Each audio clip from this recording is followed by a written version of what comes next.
Hello दोस्तों, स्वागत है आपका इस चैनल पे। 2-3 दिन निकल गए हैं, उसके लिए सॉरी। बिकॉज स्कूल में बहुत ज़्यादा वर्कलोड था, तो सॉरी। और नेटवर्क प्रॉब्लम भी चल रहे थे, स्कूल में भी काफ़ी वर्क था। अब स्कूल का काम भी कंप्लीट हो चुका है और अब हम वापस शुरू करते हैं। कार्ल जे फ्रेडरिक के विचार हमने यहाँ पर पढ़ के छोड़े थे। तो इससे पहले हमने अरस्तु के विचार पढ़े, सेबाइन के विचार पढ़े, लियो स्ट्रॉस के विचार पढ़े, कार्ल जे फ्रेडरिक के विचार हमें पढ़ने बाकी हैं और यहाँ से ही हम आज की वीडियो शुरू करते हैं। तो लेट हुई, उसके लिए 2-3 दिन का गैप हो गया, उसके लिए क्षमा प्रार्थी हूँ। और चलिए शुरू करते हैं बिना देरी के। फ्रेडरिक ने यह बताने का प्रयास किया है कि राजनीति सिद्धांत के दार्शनिक और वैज्ञानिक दोनों ही पक्षों में ठीक से समझना और उन पर समान रूप से जोर देना आवश्यक है। फ्रेडरिक ने यह बताने का प्रयास किया है कि राजनीतिक सिद्धांत के दार्शनिक और वैज्ञानिक दोनों ही पक्षों को ठीक से समझना और उन पर समान रूप से जोर देना आवश्यक है। वह समन्वयात्मक दृष्टिकोण का समर्थक है। उसके अनुसार राजनीति शास्त्र के वैज्ञानिक पक्ष पर जोर देने का अर्थ यह नहीं होना चाहिए कि उसके दार्शनिक पक्ष में किसी प्रकार की न्यूनता आ जाए। सच बात तो यह है कि किसी भी अच्छे राजनीति शास्त्री के लिए दार्शनिकता उतनी ही आवश्यक है जितनी वैज्ञानिकता। फ्रेडरिक के अनुसार राजनीति शास्त्र अपने आप में इतना विशद शास्त्र है जिसमें अध्ययन की एक प्रविधि से काम चलाना कठिन है।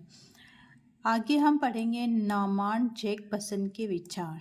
जैकबसन के अनुसार राजनीति सिद्धांत न तो कोरा विज्ञानवाद है और न कोरा नीतिवाद। उसे न तो पूर्णतः विज्ञान के साथ और न पूर्णतः नैतिकता के साथ जोड़ा जा सकता है। दोनों से भिन्न उसका अपना एक स्वतंत्र अस्तित्व है। वह राजनीति के अध्ययन को एक विशेष प्रकार की बौद्धिक सक्रियता मानता है। जैकबसन इसको अस्वीकार करते हैं कि राजनीति सिद्धांत की शब्दावली का बहुत परिशुद्ध और वैज्ञानिक होना आवश्यक है। उसके अनुसार एक राजनीति शास्त्री उतना वस्तुनिष्ठ हो ही नहीं सकता, न उसे उतना वस्तुनिष्ठ होना ही चाहिए जितना एक भौतिक शास्त्री हो सकता है। जैकबसन के अनुसार राजनीति सिद्धांत न तो विज्ञानवाद है और न नीतिवाद। इन दोनों को हम अलग अलग करके देखें चाहे मिलाकर, इन दोनों में से किसी का भी संबंध उसके केंद्रीय विषय से नहीं है। राजनीति सिद्धांत का केंद्रीय विषय राजनीतिक प्रज्ञा की खोज है। आगे हम पढ़ेंगे माइकल ऑक्सफोर्ड के विचार।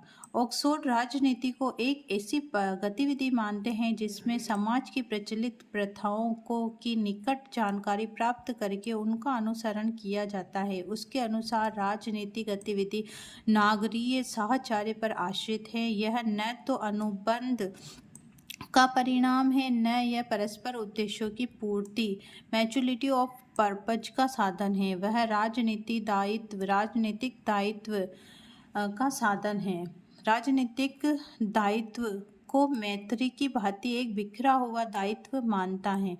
ऑक्सफोर्ड का मानना है कि राजनीति किसी भी समूह में हो सकती है, परंतु मुख्य रूप से इसका प्रयोग राज्यों के संदर्भ में होता है। परंपराओं और रूढ़ियों का समर्थन करते हुए वह परंपराओं के निर्वाह के साथ साथ मरम्मत की राजनीति पर बल देते हैं। उसके अनुसार राजमर्मज्ञ का कार्य सबसे छोटी बुराई को चुनने की कला है। ऑक्सफोर्ड राजनीति दर्शन के प्रमुख नियम बताता है: मनुष्य की प्रकृति और सांसारिक नियति का अन्वेषण, समकालीन सभ्यता का आलोचनात्मक विश्लेषण और विवेचन आदि। हर्मन हेलर के विचार हैं। हेलर का मत है कि आज का राजनीति सिद्धांत मुख्यतः राजनीति शक्ति की प्राप्ति, रक्षा, वितरण की समस्या पर विचार करता है। ऐसा विचार करते समय किसी मूर्त राज्य को अध्ययन का विषय बनाया जा सकता है तथा मूर्त राज्य में प्राप्त तथ्यों के आधार पर अमूर्त राज्य की कल्पना की जा सकती है। लॉसवेल के विचार। लॉसवेल के विचार है, लॉसवेल की दृष्टि में राजनीति का विज्ञान शक्ति का विज्ञान है। उसके अनुसार राजनीति विश्लेषण समाज के मूल्य प्रतिमान के स्वरूप गठन में होने वाले परिवर्तनों का अध्ययन है। उसकी दृष्टि में मूल सुरक्षा, संपत्ति, इनकम, मान, डिफेंस आदि हैं। लॉसवेल की दृष्टि में राजनीति प्रभाव प्रभावी का अध्ययन है। राजनीति सिद्धांत विषय शक्ति की प्रक्रियाओं का अध्ययन है। यह राजनीति सिद्धांत को उपचारात्मक मानता है। उसने अपनी पुस्तक साइकोपैथोलॉजी एंड पॉलिटिक्स में निवारण की राजनीति पर भी अध्याय लिखा है। 1936 में ही लॉसवेल ने द ट्रिपल अपील प्रिंसिपल प्रस्तुत किया। यहाँ पर हमारे पास हमने देखा है लॉसवेल की एक बुक का नाम भी आया है, साइकोपैथोलॉजी एंड पॉलिटिक्स में निवारण की राजनीति के बारे में लॉसवेल ने लिखा है। इसके बाद हमारे आते हैं हम महात्मा गांधी के विचार। महात्मा गांधी के विचार गांधी जी के अनुसार राजनीति धर्म और नैतिकता की एक शाखा है। वे राजनीति को शक्ति और संपत्ति प्राप्त करने के संघर्ष के लिए संघर्ष नहीं मानते। उनका मानना है कि राजनीति तो लाखों पद दलितों को सुंदर जीवन यापन करने योग्य बनाने, मानवीय गुणों का विकास करने, उन्हें स्वतंत्रता, बंधुत्व तथा आध्यात्मिक गहराइयों और सामाजिक समानता के बारे में प्रशिक्षित करने का निरंतर प्रयास है। जे.बी. मैकफर्सन के विचार। मैकफर्सन का उद्देश्य एक मानवतावादी राजनीति सिद्धांत ह्यूमनिस्टिक पॉलिटिकल थ्योरी विकसित करना है जो राजनीति व्यवस्थाओं के नैतिक आधार के पुनर्निर्माण में सहायता दे सके। समकालीन उदारवादी सिद्धांतकार होने के कारण मैकफर्सन का मुख्य सरोकार आधुनिक युग में लोकतंत्र की समस्याओं से है। वह यह मानता है कि राजनीति सिद्धांतकार का कर्तव्य यह निर्धारित करता है कि राज्य सामाजिक परिवर्तन की व्याख्या और दिशा निर्देश के लिए सामाजिक चिंतन की परंपराएं कहाँ तक उपयुक्त हैं। अब आते हैं स्मरणीय तथ्य। स्मरणीय तथ्य लास्ट चल रहा है। ये इस चैप्टर का बहुत टाइम हो गया, हमें बहुत सबसे लंबा टॉपिक ही कहें तो यही है, राजनीतिक सिद्धांत एवं उपयोगिता। सबसे लंबा टॉपिक हम कह सकते हैं। जो फर्स्ट टॉपिक ही है, हम बुक खोलते ही सबसे पहले राजनीतिक सिद्धांत और उपयोगिता, लास्ट इसका चल रहा है और को 1 या 2 दिन के अंदर सारे फिनिश हो जाएंगे। ये सारे मतलब कि इसके अंदर जो भी छोटे इकाइयाँ हैं ये फिनिश होने के बाद हम क्वेश्चन आंसर करेंगे इसी चैप्टर के। तो इसीलिए मैं आपसे बार बार बोलती हूँ कि आप सिर्फ सुनिए, देखिए वीडियो को, ताकि आप अगर चैप्टर नहीं भी पढ़ पाते हैं तो आपका कम से कम एक टॉपिक तो यहाँ कंप्लीट हो जाएगा। कम से कम हमारे पास वीडियो ये 20वीं वीडियो है। इसके बाद लगभग 2-3 वीडियो और बनेगी या हो सकता है 5 वीडियो मान लो। तो उसके अंदर हमारा ये टॉपिक और इसके साथ क्वेश्चन आंसर भी कंप्लीट हो जाएंगे। अगर हाँ मैं 1-2 घंटे की वीडियो डालती तो आराम से 2-3 वीडियो में ही हो जाता, लेकिन आई एम सो सॉरी, मैं इतनी लंबी वीडियो पहले डालने की कोशिश की थी मैंने 1 घंटे की, लेकिन उसमें भी फिर वो आवाज़, क्योंकि एक तो क्या होता है हम ब्लैक बोर्ड लिख के और वैसे पढ़ाते हैं तो उसके अंदर क्या अपन जो लिखते हैं वही हमारी वॉल्यूम मतलब कि लिखने का हमारी एक्टिविटी और हमारी वॉल्यूम एक साथ कवर होती है। लेकिन ऐसी वीडियो जिसके अंदर ओनली बुक हम प्रदर्शित होती है, यहाँ पे बुक आपको विंडो पे दिखाई देती है, फिर उसके साथ मैं बोलती हूँ तो फिर कभी कभी ऐसा होता है कि वीडियो की बुक में अलग लाइन चल रही होती है, वो वीडियो आगे पीछे हो जाती है, आवाज़ के साथ मैच ही नहीं होती है। तो उससे पता नहीं अब क्या टेक्निकल प्रॉब्लम है, मेरे भी समझ नहीं आया। बाकी नहीं तो मैं 1-2 घंटे की वीडियो आराम से उन सारी वीडियोस को कंबाइन करके डाल देती,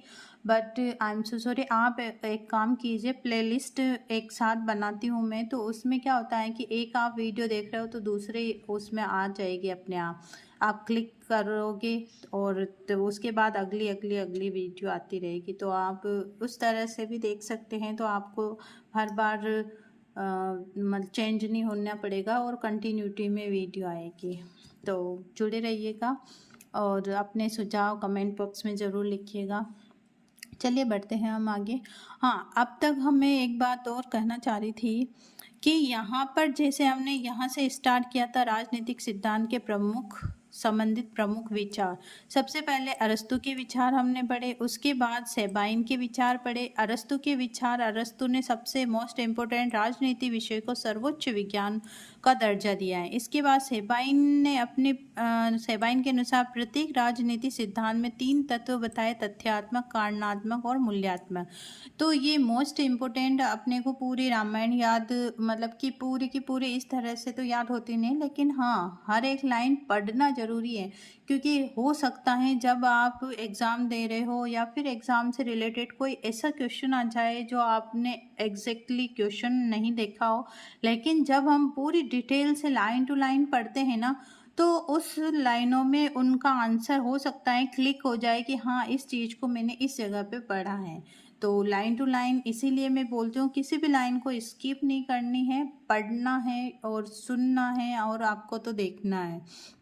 तो इम्पोर्टेंट जो वर्ड्स होते हैं वो मैं उसी के बीच में बता देती हूँ। जैसे इसमें हम देखते हैं कि अरस्तु ने कहा कि राजनीति इस विषय को सर्वोच्च विज्ञान